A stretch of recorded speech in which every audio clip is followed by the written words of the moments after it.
في كتير مسألة مهمة يشار إليها. نحن المفروض ننجح بصراحة بالطريقة اللي جمعت فيها التبرعات والمشاريع وتنفيذها، أنه هذا الشيء كان في تفاعل شعبي كتير كبير خلال الفترة الماضية، وظهر في حب كبير من السوريين حتى يعيدوا بناء بلدهم من جديد بأيديهم. يعني نحن اخترنا أنه ما نعتمد على المساعدات، وأنه خلص ننطلق حتى لو كانت مبالغ كبيرة، أن لا ندخل في عملية التعجيز بالمبالغ الضخمة، فننطلق بالمقدور والمتاح عليه. فإعادة إعمار سوريا واخترنا أن يكون من خلال الاستثمار وبالأيادي السورية أيضا بنفس الوقت، وأيضا من خلال التبرعات السوريين سواء موجودين في الخارج أو في الداخل.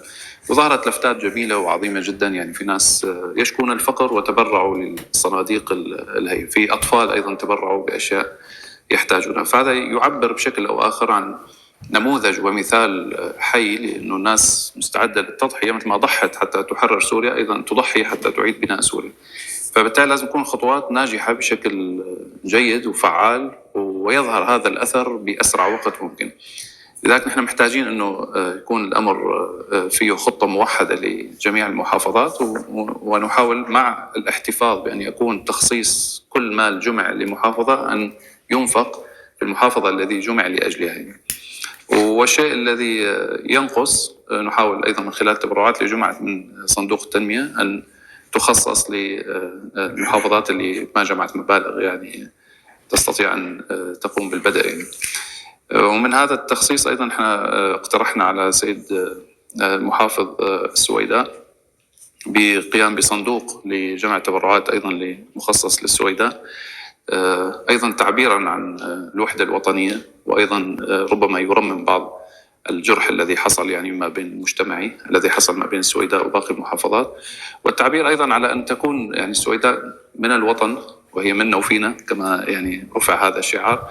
فأنا أيضا أدعو أن تدعو الناس للتبرع وإظهار هذه اللحمة الوطنية بشكل جيد، وأن يكون هناك يعني سخاء في التبرع من قبل جميع الناس. بعض الأطراف الذين يسعون إلى فصل السويداء عن سوريا هذا لا يمثل أبناء السويداء. أبناء السويداء معروف عنهم أنهم يعني كانوا دائما هم من حافظوا على وحدة وطنية في مراحل تاريخية معينة، فبالتالي ولا زال عندهم هذا الشعور موجود خلال الفترة الماضية. ربما الجرح الذي حصل يحتاج إلى وقت ليلتئم، لكن هذا لا يمنع أن تشارك السويداء في إعادة بناء الوطن من جديد.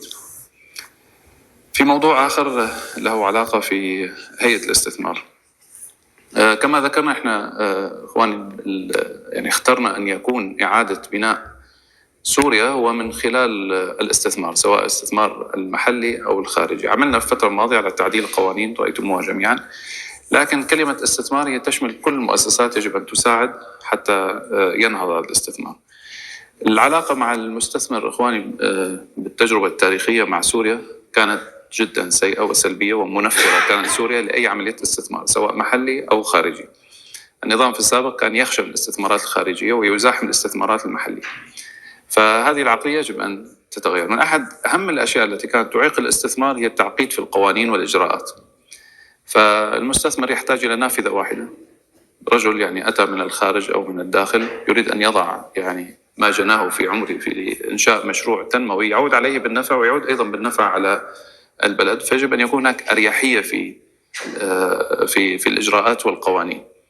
ففي مندوبين المعنيين والمختصين، يكون مندوبين الوزارات موجودين أيضا في هيئة الاستثمار، ويكون من خلال المندوبين يعني تسوى كل المعاملة المختصة سواء في الصحة أو في السياحة أو في الطاقة أو في أي شأن استثماري.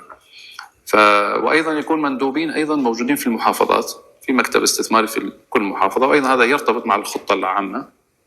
أهم شيء يكون حصر الفرص الاستثمارية، دراسة أولية لجدوى اقتصادية فرص استثمارية يكون مطلع عليها بشكل مباشر هيئة الاستثمار، وأيضا طريقة الطرح والعرض وأثناء الإجراءات.